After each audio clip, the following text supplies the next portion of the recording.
성전을 통하여라는 그런 제목으로 함께 말씀을 나누고자 합니다. 여러분, 만남의 광장 하면 여러분은 어디가 떠오르십니까? 서울은 경부고속도로 하행선 이제 출발 지점인 양재에 있는 서울 만남의 광장, 아마 많이 생각나실 것입니다. 저는 부산에서 태어나서 오랜 시간 살았기 때문에 만남의 광장 하면 부산 구서동에 있는 만남의 광장이 많이 떠오릅니다. 그런데 우리 교회에 있으신 분들은 아마 울산에 많이 계시지 않습니까? 여기가 울산이니까 울산의 만남의 광장을 생각하실 텐데요. 저는 울산을 만남의 광장이 어딘지 정확하게 잘 몰라서 이렇게 막 찾아봤습니다. 그러니 보니까 울산 문화의 거리라고 하는데요. 중구 옥교동과 성남동에 있는 그곳을 말하고 있었습니다. 울산에서 이곳이 만남의 광장이 된 것은 굉장히 역사가 깊다고 말하고 있는데요. 원래 이곳이 조선시대에 울산 읍내 장터가 열렸던 그런 곳이라고 말합니다. 울산 성읍의 이 중심가였다고 말하고요.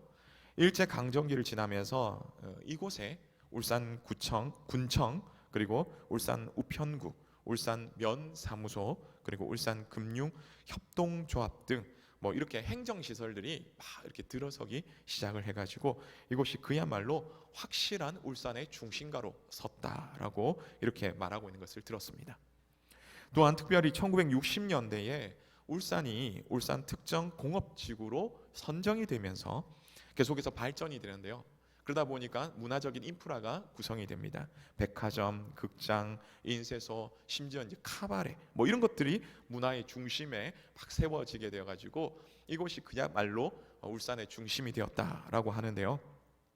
특히 옛 울산 초등학교 저는 정확히 어딘지는 잘 모릅니다만 여러분 아마 기억나시는 분이 있을 겁니다. 이 주변 부지는 다방이 그렇게 많았다고 합니다. 그래서 아침에 인사를 하는데 모닝 커피 하셨습니까? 라는 그런 아침 인사가 있었다고 하는데요. 저는 잘 모르겠습니다. 여러분 기억나시는 분 있으십니까? 별로 없으신가요? 네, 어쨌든 이렇게 문화의 거리가 아주 오래 전부터 시작해서 지금까지 그리고 계속해서 젊은이들의 거리로 이어지고 있고 특별히 젊은이들의 만남의 장소로 이어지고 있다라는 그런 기사를 제가 찾아보며 정리를 했습니다. 여기 좀 울산이 좀 멀지 않습니까? 그러면 우리 언양은 과연 어떻습니까? 제가 언양교회 처음 와가지고 전도대를 맡았을 때에 이제 전도대원들을 막 수송을 해야 되니까 만나야 될 장소가 있지 않습니까? 그래서 만나려고 어디서 만나면 좋겠습니까? 라고 하니까 누구나 다 공감 가는 장소가 있지 않습니까? 알아보니까 임약국, 김약국, 그 다음에 농협입니다. 그것도 다른 농협이 아니고 전 농협 중앙회인 줄 알았는데 그게 아니고 단위농협인데 시장농협. 네, 그렇습니다. 그리고 또 이러다 보니까 어른들이 막 이러시더라고요. 오니까 주차장에서 만납시다 이래가지고 예 알겠습니다 해가지고 온 지 얼마 안 됐을 때는 정말 저는 강변 주차장까지 갔습니다. 그런데 알고 봤더니 그게 강변 주차장이 아니라 지금은 옮겼지만 버스 터미널이더라고요. 네, 그래가지고 여기구나 이렇게 알았습니다. 그 외에도 지금은 다비드 북카페로 이렇게 바뀌게 됐지만 63 뷔페 그리고 읍사무소 뭐 이런 쪽들이 다 우리의 만남의 장소로 되었었다라는 것을 제가 기억을 합니다. 우리는 약속을 하면서 이곳에서 함께 만나죠. 만나서 뭐랍니까? 만남의 목적에 따라서 장을 보러 가기도 하고 함께 이동하기도 하고 함께 카페에 가가지고 이야기도 나누는 그런 일들을 하게 됩니다. 오늘 본문과 제목에 나오는 이 성전 역시 마찬가지입니다. 여러분 성전하면 여러분 어떤 것이 먼저 떠오르십니까? 거룩한 곳, 하나님께 제사를 지내는 곳, 뭐 이렇게 아마 생각을 하실 것인데 사실 물론 그것도 맞습니다만 그러나 중요한 것은 바로 앞서 예화 가운데 말씀드렸듯이 성전은 하나님과의 만남의 장소다라는 것입니다. 우리는 이것을 잊지 말아야 할 것입니다. 창세로부터 하나님은 하나님의 형상인 사람과 함께 하시기를 매우 기뻐하셨습니다. 그러나 아담과 하와는 죄로 인한 그 타락 이후에 하나님의 신, 여호와의 신이 사람과 함께 하지 않으셨던 거죠. 그럼에도 하나님은 하나님의 마음을 아는 이 하나님의 사람을 통해서 함께 하시기를 기뻐하셨습니다. 그러한 하나님의 마음을 가장 잘 알던 이가 성경에 여러 사람도 있지만 그 중에 최고는 바로 다윗이었습니다. 다윗은 하나님께서 늘 항상 함께 하여 주시기를 바라며 하나님의 집인 성전을 짓기를 원했습니다. 비록 하나님께서는 다윗 때가 아니다, 다윗 너 때는 아니다, 너의 아들 솔로몬을 통해서 짓겠다라고 하셨지만 다윗은 성전을 지을 모든 준비를 자신의 때에 다 준비하였다라는 것이죠. 이제 그 다윗이 죽고 아들 솔로몬이 왕이 되었습니다.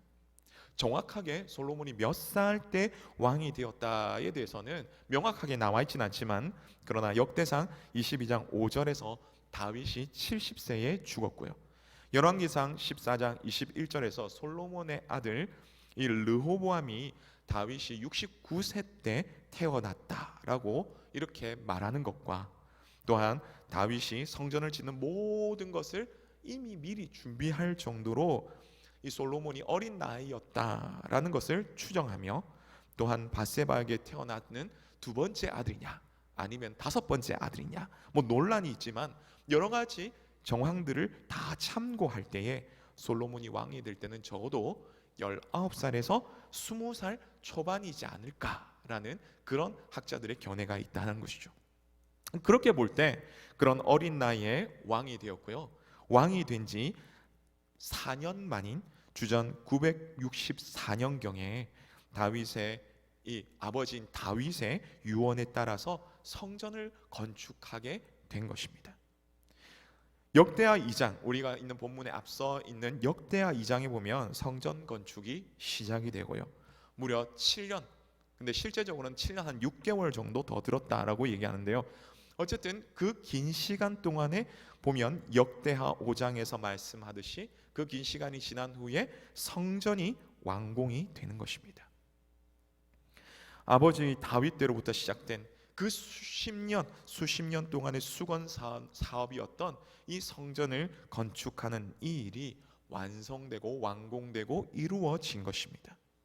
솔로몬은 단순히 성전을 완공한 것이 아니라 아버지의 그 신앙을 그대로 물려받았던 것이죠.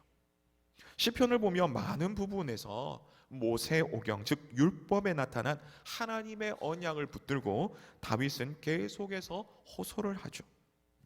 그런데 이것이 우리가 읽은 이 본문 바로 앞에 있는 역대하 6장에서 나오는 솔로몬의 기도 역시 이 아버지의 신앙을 따라서 신명기 28장과 신명기 30장에서 약속하신 그 약속대로 죄 가운데 있을지라도 뉘우치고 하나님께로 돌아오면 하나님께서 다시 회복시켜 주시겠다라는 그 말씀을 붙들고 기도한 것입니다.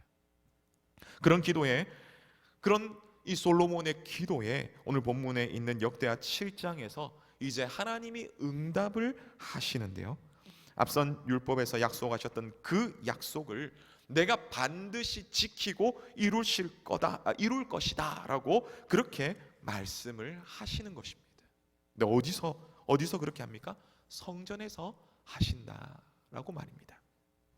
앞서 성전은 어떤 곳이라고 말씀하셨습니까? 하나님과의 만남의 장소이죠. 그런데 우리는 그 앞에 있는, 오늘 본문의 한참 앞에 있는 출애굽기의 그 성막과 또 오늘 말씀에 나오는 성전의 의미에 대해서 우리는 조금 더 깊이 생각해 봐야 합니다. 성전은 바로 예수님을 말씀하는 것입니다. 예수님을 말씀하고 있습니다. 실제로 요한복음 2장에서 성전 청결 사건, 달리 말하면 성전 파괴 사건이라고 말을 하는데요, 예수님께서 공생애를 시작하시면서 첫 유월절에 예루살렘으로 이렇게 올라가십니다. 당시 그곳은 유대 지도자들과 또한 제사장들과 상인들이 함께 담합하여서 짜면서 성전에서 하나님께 드릴 그 제물을 가지고 장사를 하였던 것이죠. 그러다 보니 이 성전 주변은 온통 제사 드릴 때 쓰이는 이 동물들, 그 동물들로 인한 울음소리와 그 동물들의 배설물로 인해서 그야말로 난장판이 된 것, 엉망이 된 것입니다.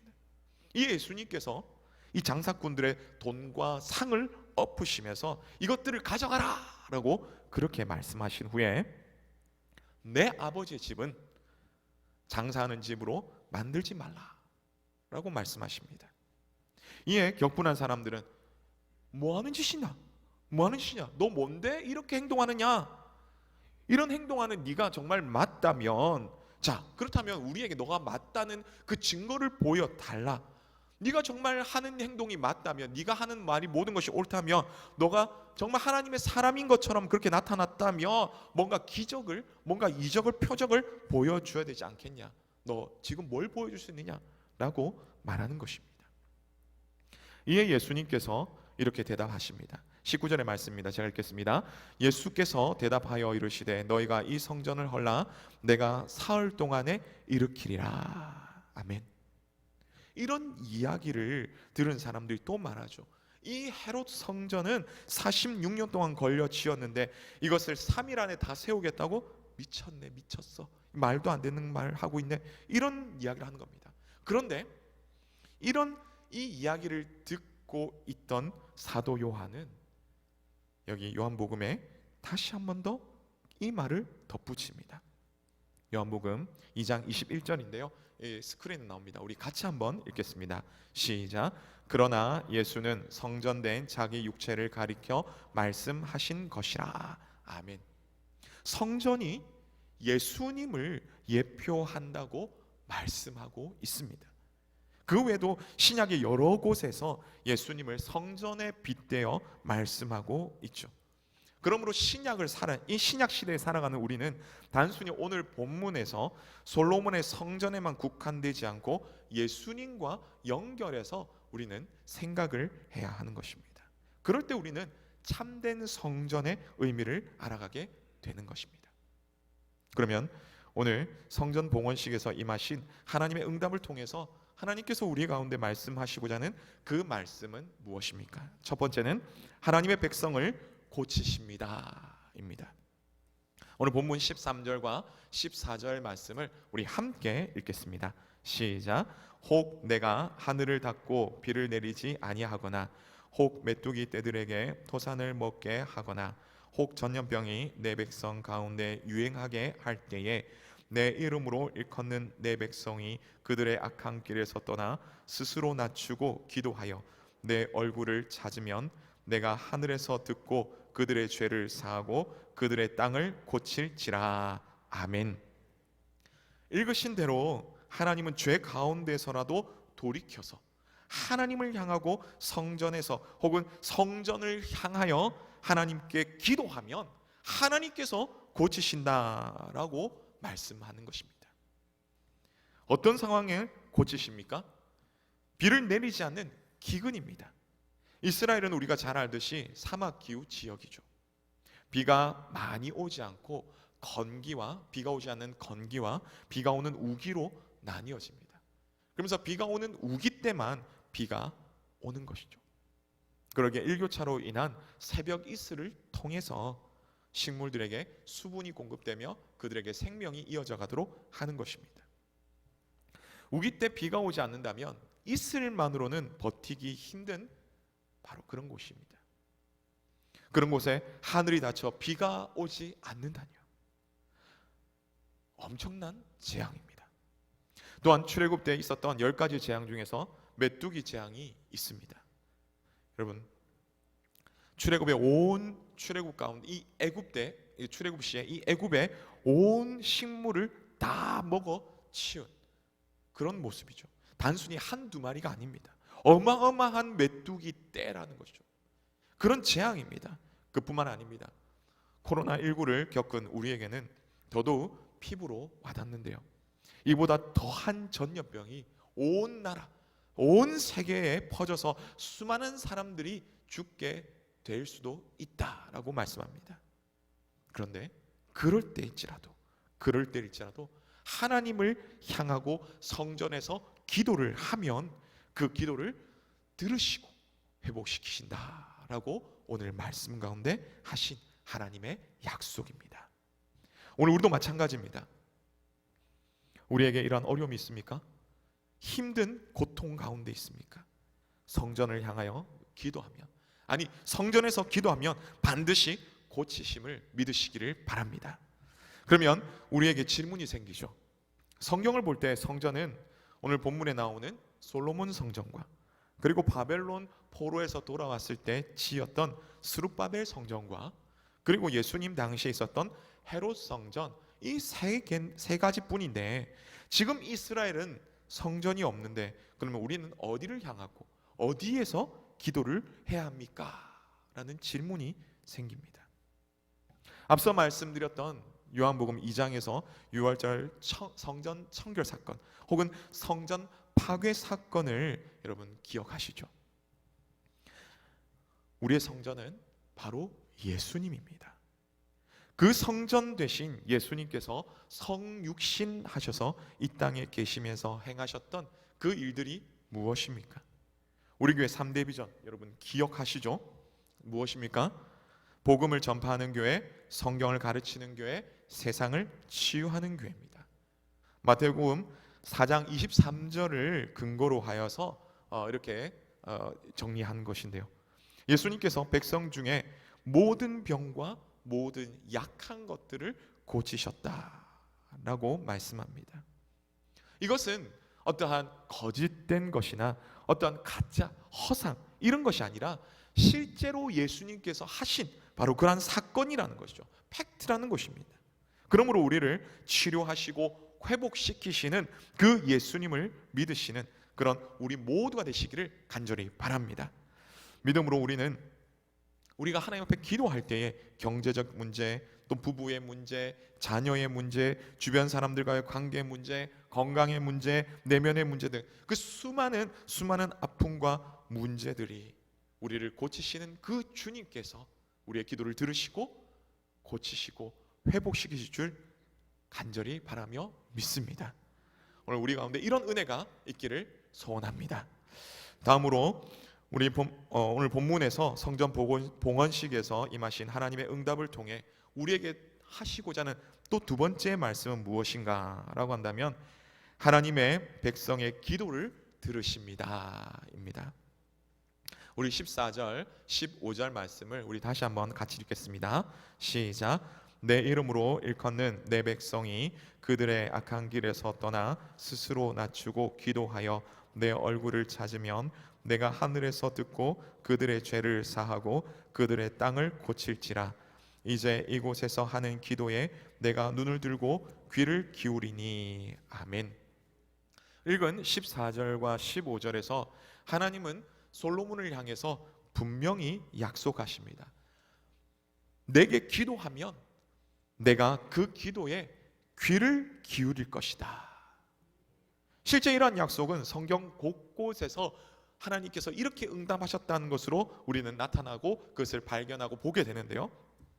구약에서 보면 성전이 지어지고 난 이후에 대표적으로 느헤미야서에도 그렇고 다니엘서에서도 그렇고 하나님의 언약을 붙들고 성전을 향하여 혹은 성전에서 기도하였더니 하나님께서 응답하셔서 그 모든 대적들을 물리쳐 주시고 그 어려운 상황 가운데서도 모든 것을 건져내시며 혹은 해결하여 주셨다라는 바로 그러한 말씀입니다. 참 성전이신 예수님께서는 그러면 신약에서 뭐라고 말씀하셨습니까? 요한복음 14장 14절입니다. 제가 읽겠습니다. 내 이름으로 무엇이든지 내게 구하면 내가 행하리라. 아멘. 요한복음 16장 23절인데요. 제가 읽겠습니다. 그날에 너희가 아무것도 내게 묻지 아니하리라. 내가 진실로 진실로 너희에게 이르노니 너희가 무엇이든지 내 아버지께 구하는 것을 내 이름으로 주시리라. 아멘. 참 성전이신 예수님의 이름으로 기도하면 하나님께서 행하시며 또 하나님께서 우리에게 주신다. 바로 그 약속입니다. 그래서 사도행전 3장에서 베드로와 요한은 성전 미문에 앉은 남에서부터 안전뱅이가 된 그 거지에게 금과 은은 내게 없지만 내게 있는 것으로 내게 주노니 곧 나사렛 예수 그리스도의 이름으로 일어나 걸어라 라고 말합니다. 그래서 어떻게 되었습니까? 하나님의 그 기도가 그 약속이 응답이 된 것입니다. 참 성전이신 그 예수님의 이름의 권세에 이 능력을 이 제자들이 맛보게 된 것입니다. 오늘 우리 가운데도 이러한 기도의 응답이 있기를 소망합니다.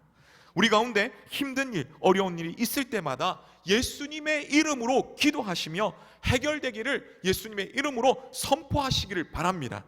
아픈 부분이 있습니까? 육신의 질고입니까? 마음의 질고입니까? 예수님의 이름으로 치유되기를 선포하시기를 바랍니다. 하나님의 약속대로 하나님께서는 우리의 모든 연약한 부분을 치유하시며 회복하시며 반드시 그 기도에 응답하실 것입니다. 그러나 때로는 내 기도대로, 내 생각대로 이루어지지 않을 때가 있습니다. 그럴 때 낙심하거나 좌절하는 것이 아니라 우리를 사랑하시는 그 하나님, 우리 생각보다 더 크신 그 하나님의 뜻을 우리가 기억하며 끝까지 예수님의 이름으로 기도하며 믿음이 변치 않는 우리 모두 되시기를 간절히 바랍니다. 마지막으로 본문의 그 성전 봉헌식에서 임하신 하나님의 응답을 통해서 우리에게 주시고자 하는 그 말씀은 무엇입니까? 세 번째는 하나님의 사랑을 알게 하십니다 입니다. 우리 16절 말씀을 함께 읽겠습니다. 시작. 이는 내가 이미 이 성전을 택하고 거룩하게 하여 내 이름을 여기에 영원히 있게 하였음이라. 내 눈과 내 마음이 항상 여기에 있으리라. 아멘. 하나님께서 원래 사람을 하나님의 형상으로 창조하신 것은 하나님께서 사람과 함께 하시기를 기뻐하셨기 때문입니다. 그 사랑이 너무나 컸기에 죄로 인해서 타락하였음에도 불구하고 하나님은 사람을 구원하시고 회복시키시길 원하셨고 예수님을 통해서 그 일을 이루어 가셨습니다. 그 구원의 사역의 그 정점에 예수님이 계신데요. 예수님의 여러 가지 많은 이름과 별명들이 있죠. 그 중에 하나가 임마누엘입니다. 임마누엘. 그 뜻이 무엇입니까? 하나님이 우리와 함께 계시다입니다. 오늘 읽은 16절에서도 하나님은 하나님의 택한 백성 이스라엘 향해서 늘 함께 하시고 싶어 하십니다. 우리가 볼 때 어떠는지는 잘 모르지만 우주를 창조하신 그 크신 하나님으로서는 작디 작은 그 성전 안에 계신다는 것이 말도 안 되는 것이지만 그럼에도 하나님은 성전을 거룩하게 하시고 하나님의 이름이 영원히 그곳에 있게 하셨으며 하나님의 눈과 하나님의 마음이 늘 항상 그곳에 함께 하겠다고 말씀하시는 바로 그런 말씀입니다. 사랑하는 성도 여러분, 하나님은 참 성전이신 예수님을 십자가에서 살 찢으시고 피 흘리심으로 우리를 구원하셨습니다. 우리는 믿음으로, 예수님 믿는 믿음으로 예수님께 접붙임 바 되었습니다. 하나님의 백성을 또한 예수님을 머리로 한 지체로서 또한 예수님이 참 성전 되시는 그 성전에 한 모두가 하나가 되어서 이렇게 예수님의 성전으로 함께 세우심을 우리가 받았습니다. 그런 우리와 하나님께서는 늘 항상 함께 하고 싶어 하시는 것이죠. 그래서 예수님은 마태복음 28장 20절에서 이렇게 말씀합니다. 내가 너희에게 분부한 모든 것을 가르쳐 지키게 하라. 볼지어다 내가 세상 끝날까지 너희와 항상 함께 있으리라 하시니라.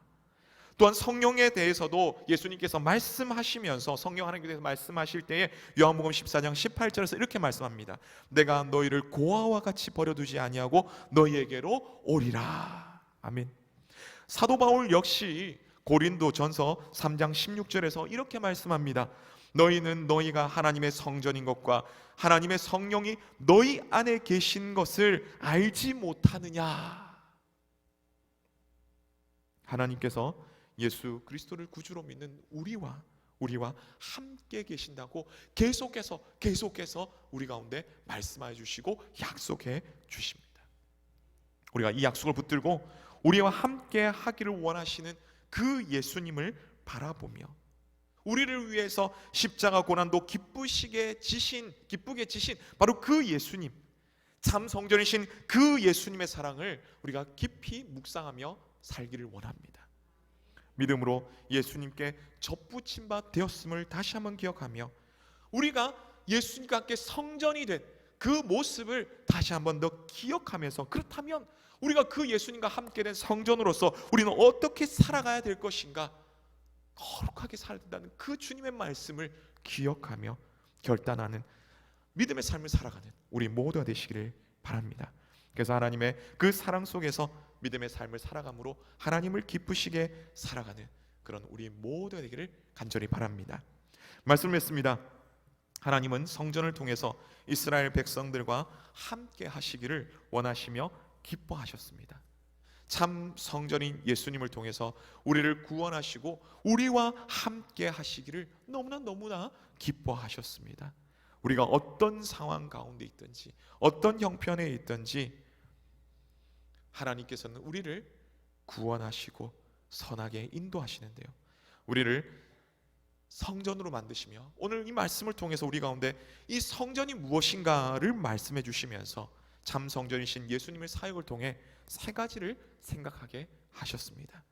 우리를 치유하시며 우리의 기도를 들으시며 우리와 함께 하기를 기뻐하시는 그 사랑의 하나님, 이 성전을 통해서 하나님께서 우리 가운데 주신 그 성전을 통해서 알라는 바로 그런 말씀을 우리가 기억하기를 원합니다.